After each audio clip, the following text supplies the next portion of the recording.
Iceland is famous for its waterfalls. They're magnificent. And it's well known for its black beaches. But it's also got areas where there's just moss and rock. And what I'm trying to do at the moment is have a wander, carefully sticking to the paths, making sure that I don't walk on the moss itself, and try and find a composition that's interesting, that not only highlights the moss, but maybe another element, maybe a creek or a river running through there, maybe even a mountain as a backdrop. That's what I'm trying to have a look for at the moment. Not too sure how that's going to go, but I'm going to keep on looking.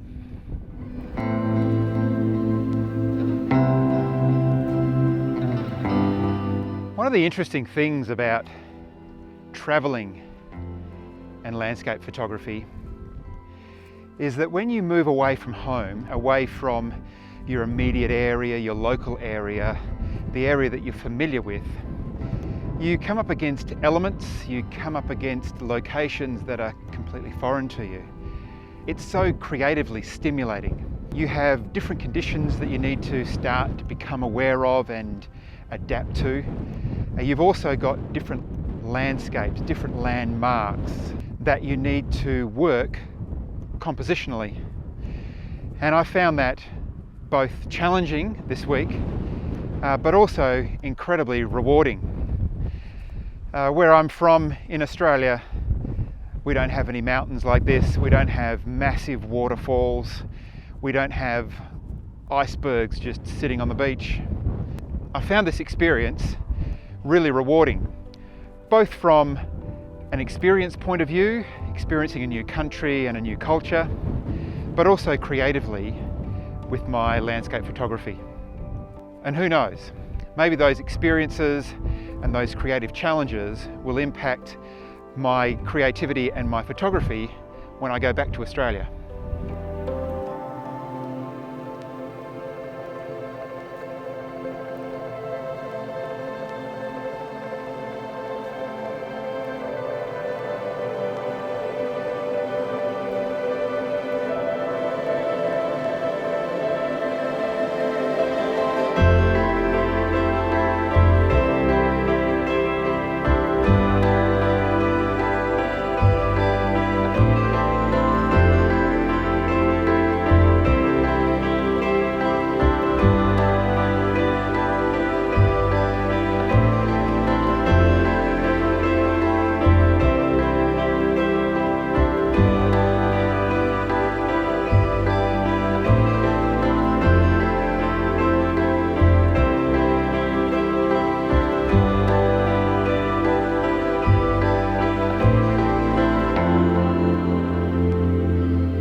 I found myself a little position looking across the moss onto this the side of this mountain off in the distance, and the light is just falling on it really nicely. There's some cloud forming across the top, and I just thought there's a really good opportunity to grab an image here. So I'll just quickly talk you through what I've set up.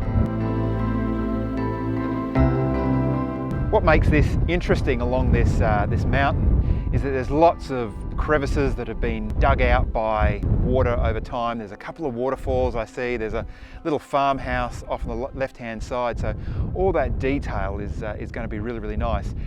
There's some nice highlights along the side of the hill as the light peeks through the cloud and hits the side of that mountain. I've got the 24-70 on the camera, and on the front I've got a polarizer and the 0.9 hard graduated filter. Now it's the hard graduated filter because even though I'm taking a photo of a mountain here, it's so far off in the distance, and it's quite a flat mountain. It kind of comes up to a ridge and then flat and then back down again. So the hard graduated filter is going to be really suitable in this situation because it's relatively a flat horizon. The graduated filter is basically just to cut out some of the light in the cloud, in the sky, which means that I can bring up the exposure in the foreground and get that detail out of the shadows and the darker areas in amongst this moss and rock. It's as simple as that. If I have a look at my settings with that set up, my settings are pretty much f11, It's just to bring down the light a little bit more, and then I'm on 1/40th of a second. That's why I've got a camera on the tripod.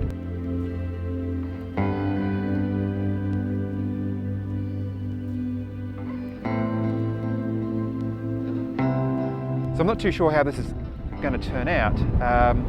The moss in the foreground is relatively green, and so is the hill.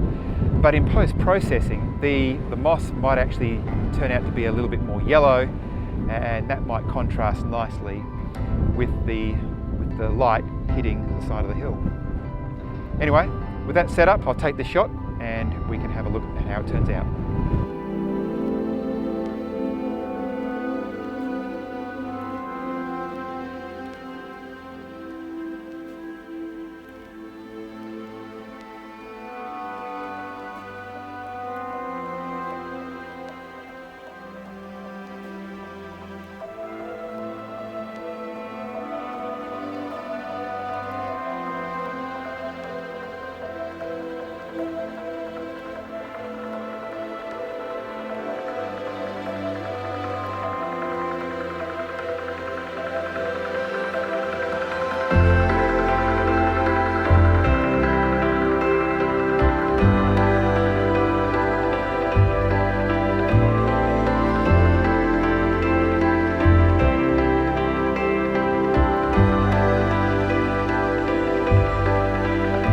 If you like this video, then give it a thumbs up.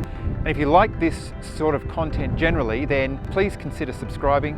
And if you do, make sure that you hit the notification bell so that you're notified when I upload my next video. But until then, thanks very much for watching.